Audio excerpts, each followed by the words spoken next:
Hi friends, welcome to Forex Trading Tamil.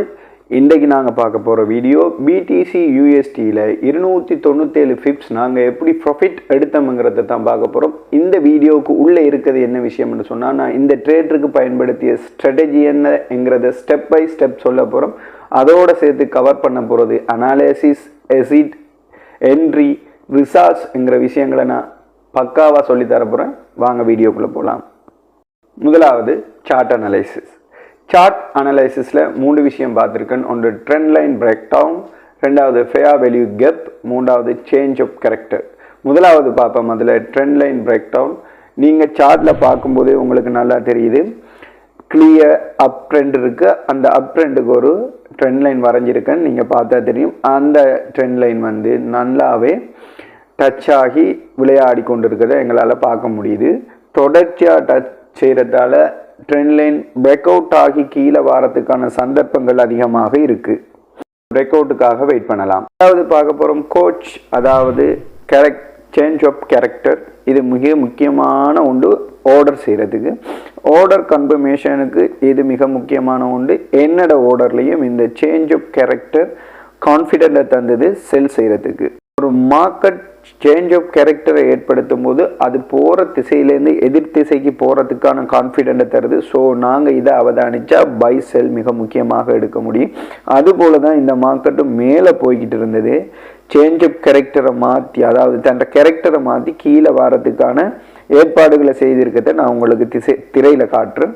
So இப்போ எதிர் திசையில் போக போகுதுங்கிறத நான் அறிஞ்சு கொண்டேன். மூன்றாவது விஷயம் fair value gap, FVG. Trend லைனை உடைச்சிட்டு போகிற ஹேண்டில் பெருசாக இருந்திருக்கு பாருங்கள். நீங்கள் படத்தில் பார்க்கலாம், பெருசாக இருக்குது.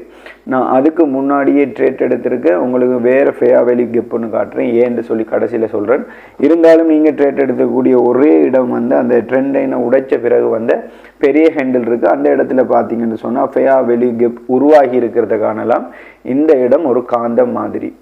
இதில் ஒரு தரம் டச் பண்ணி திரும்ப டச் பண்ணுமாக இருந்தால், டச் பண்ணுற நேரத்தில் ரீடெஸ்ட் பண்ணுற நேரத்தில் பெரிய ஹேண்டில், என்கால்ஃபிங் ஹேண்டில் அல்லது ஏதாவது ஹேண்டில் ஸ்டிக் வருமாக இருந்தால் நீங்கள் உடனே செல் அல்லது பைக்கு போகலாம். இதில் நான் ரீடெஸ்ட் பண்ண பிறகு செல் எடுத்திருக்கேன். பட் நான் பிரேக் அவுட் பண்ண பிறகு எடுக்கலை, அதுக்கு முன்னாடியே எடுத்திருக்கேன்.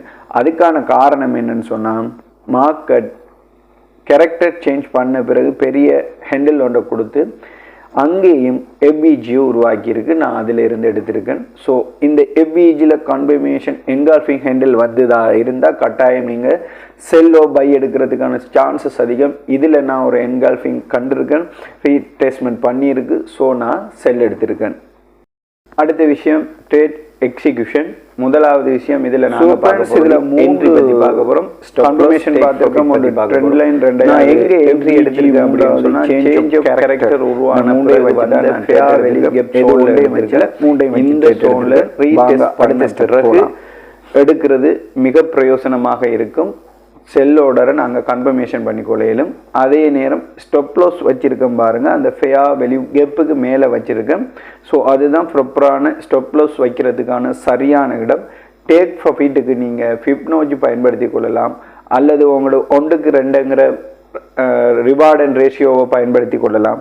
இப்படியான விஷயங்களை நீங்கள் பயன்படுத்தலாம். நான் பயன்படுத்தினது சரியாக அடுத்த சப்போர்ட் சோன் எங்கே இருக்குன்னு பார்த்து வச்சுருக்கேன். ஸோ என்னால் 297 பிப்ஸ் ப்ராஃபிட் எடுக்க முடிஞ்சுது. அடுத்தது பார்த்தீங்கன்னு சொன்னால் ட்ரேட் அழகாக விளையாடி இருக்குது. ப்ரைஸ் கீழே வந்திருக்கு. சாஃபாக அப்படியே வேகமாக நான் என்னோடய பிளான் பண்ணி வச்சுருந்த டிபியை அடிச்சிருக்கு. இதுக்கான மிக முக்கியமான காரணங்கள் என்ன அப்படின்னு பார்த்தீங்கன்னு சொன்னால், டெக்னிக்கல் அனாலிசிஸ். சில விஷயங்களை நாங்கள் பொறுமையாக காத்திருந்து அனாலிசிஸ் பண்ணி இந்த ட்ரேட் எடுக்கணும். நான் ட்ரேட் எடுத்தது trend line break out, fair value gap, அதோடு சேர்த்து சேஞ்ச் ஆஃப் கேரக்டர். இந்த விஷயங்களெல்லாம் பார்த்து தான் நான் ட்ரேட் எடுத்தேன். ஸோ நீங்களும் மிக முக்கியமாக செய்ய வேண்டியது வெயிட் பண்ணுறது. டிசிப்ளின் மிக முக்கியம். போடுறதும் எடுக்கிறதும் தான் அக்கௌண்ட் போயிடும். டிசிப்ளின் மிக முக்கியம். அதை விட மிக முக்கியம் ஒரு கிளியர் ஸ்ட்ராட்டஜி உங்கள்கிட்ட இருக்கணும். கிளியர் ஸ்ட்ராட்டஜி இருந்து ஒரு பிளானில் நீங்கள் ட்ரேட் எடுத்தீங்களா இருந்தால் ஸ்டாப் லாஸ் அல்லது டேக் ப்ராஃபிட் அடிக்க மட்டும் நீங்கள் அந்த ட்ரேட்டை க்ளோஸ் பண்ண வேணாம். அடுத்த விஷயம், ரிஸ்க் மேனேஜ்மெண்ட் மிக முக்கியமானது.